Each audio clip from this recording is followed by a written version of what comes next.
pretty surreal. Yeah, it's unreal. What a huge honour. I'm very excited, very humbled by the opportunity. You don't take these things for granted, and it's something that you know representing your country is a huge feat. But to be able to captain your country, incredible. How have the girls got around you over the last, I guess, little while since you found out? Yeah, they've been really supportive. It's been really nice. Been vice captain of this team for this year, which has been a huge, honour, and it's been awesome to be working alongside Bessie and to have her obviously go down with injury. You kind of thought it might have been coming, but it's just an amazing feeling to know that the team supports me. I've got Bessie's support back home as well. And how's the prep been going ahead of Wales tomorrow?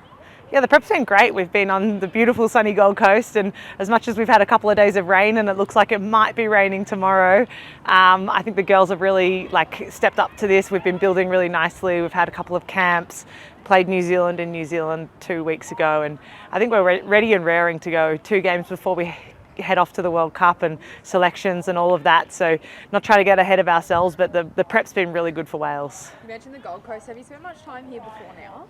Yeah, Australia, we've been lucky enough to be based in the Gold Coast for a few camps across the years.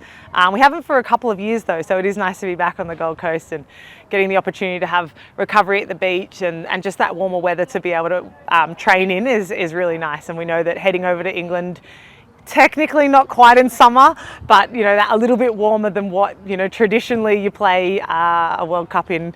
It's a nice preparation. And a couple of changes as well since your game against New Zealand. How important is it, I guess, to have more girls coming in and getting that experience ahead of the World Cup? Yeah, I think it's a real credit to the depth of our squad. That doesn't really feel like there's anyone out of place. Everyone's really earned it, and we're a really supportive, tight-knit group. And everyone's opportunities feel like they're warranted, and it's it doesn't really feel like there's a foot out of line, even though we've had a couple of changes.